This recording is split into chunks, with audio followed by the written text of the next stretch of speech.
Demolition derbies were once a popular pastime for automotive fans to take a look at cars smashing into one another and wreaking havoc. There still are demolition derbies, but it's just not quite the same, as it's getting harder and harder for contestants to find appropriate vehicles for demolition derbies.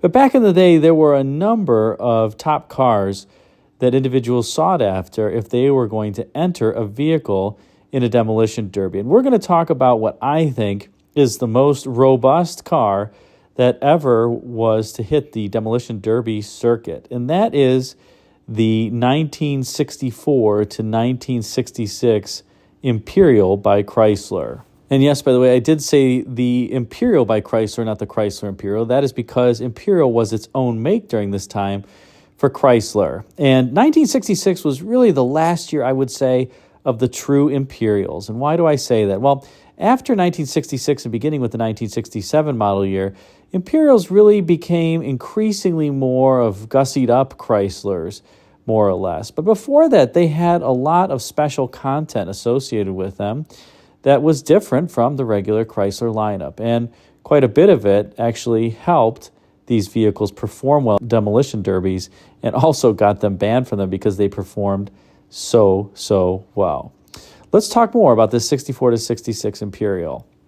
The first thing you have to recognize of the 64 1966 Imperial is that it's a complete departure from the Imperial that preceded it, the 1961 to 1963 Imperial that was styled by Virgil Exner, and then unfortunately Virgil Exner was canned by Chrysler when the 1962 vehicles that his team introduced just absolutely bombed in the marketplace. In particular, the Plymouths as well as the Dodges.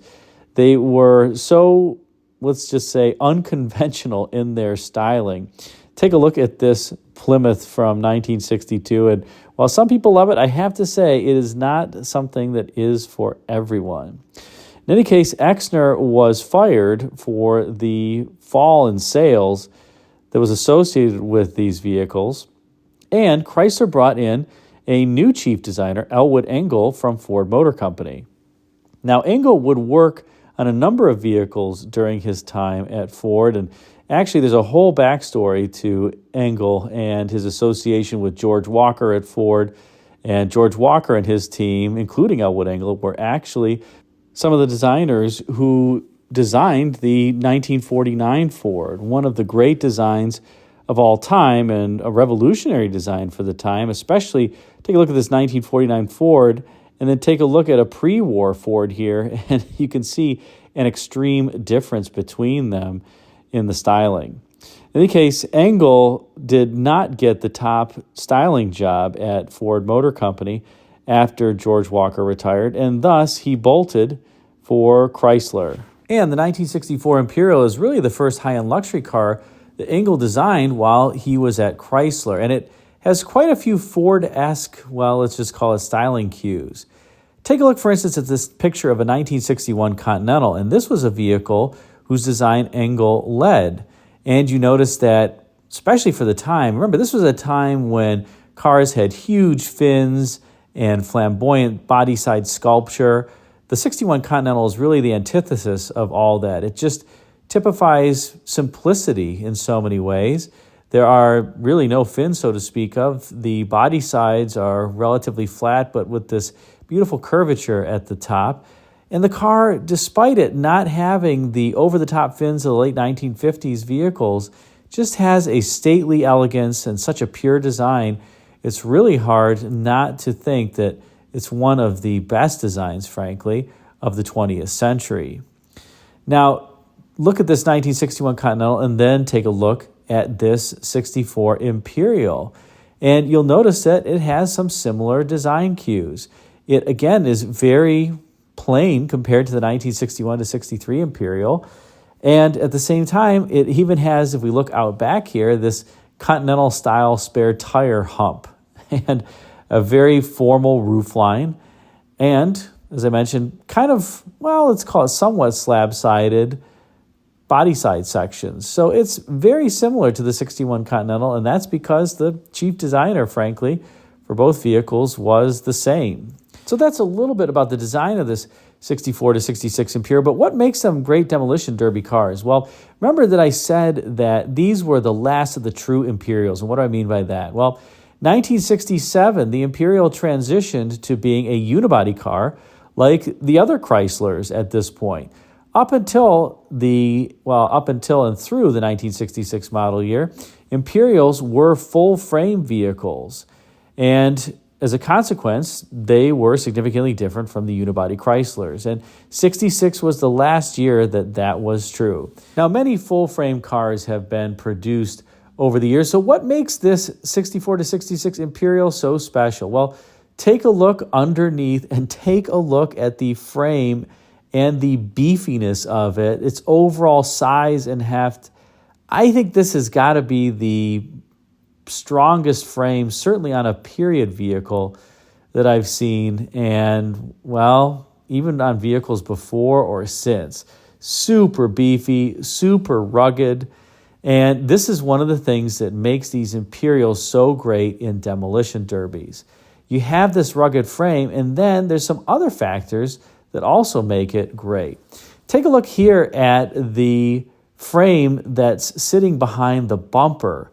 And notice how the frame kind of just spans out into different sections, helping reinforce that bumper and ensure that in the event that you got in a fender bender or something, I guess that not much was going to deflect. And as a consequence, makes it great for demolition derbies yet again. A third factor is, let's take a look at the engine compartment and notice the space between the grille and the radiator. Now, Chryslers for years, these full-size Chryslers in particular, had quite a bit of space between the grille and the radiator. That was somewhat atypical for the time. Some others had something similar. I would say AMCs also had a decent amount of space often between the grille and radiator. But General Motors cars, not always. Ford cars, not always. So you have this super rugged frame. You've got those reinforcements behind the bumpers.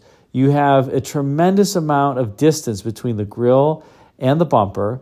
And you've got a super rugged, tough 440 cubic inch premium fuel V8 making 350 horsepower backed by a Chrysler TorqueFlite automatic. There really are few powertrain combinations produced today even, but much less back then, that were more rugged and durable than this 440 Chrysler TorqueFlite combination. So you got a powerful engine under hood, super robust, along with a robust transmission to spin the tires around in the dirt and the mud, coupled with the reinforced frame, coupled with that area in front of the radiator and in between the radiator and the grille. And these are just demolition derby monsters. Now, they were such demolition derby, let's say, success stories that many demolition derbies actually banned Imperials for this reason. Because they were so successful and they were so rugged, they would even tough out station wagons, which often was the favored choice for many who were looking for the perfect demolition derby car, especially because many people didn't even want station wagons. This was before they were popular, and they kind of discarded them. They were used family vehicles that no one wanted back at the time. But if you're looking for a vehicle that has this rugged reliability and durability, and it's a luxury car, pick up one of these 64 to 66 Imperials. They actually still can be had for quite reasonable prices for a car that really just has tremendous quality. The interior on these 1964 to 66 Imperials is perfect in its mid-century modern taste. The materials, the fits, the finish really are top-notch on the interior in particular. Chrysler was trying tremendously hard to make the Imperial a true upper-end car, and I think, to be honest, they were quite successful in many ways.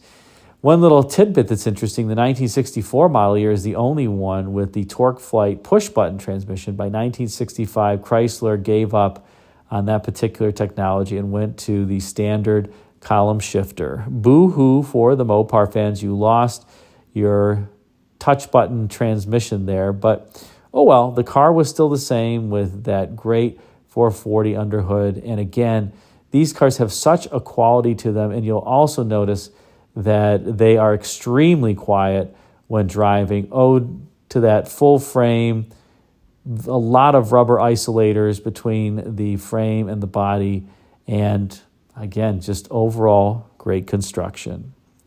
Hope you enjoyed this video on the 1964 to 66 Imperial. Thanks again for watching.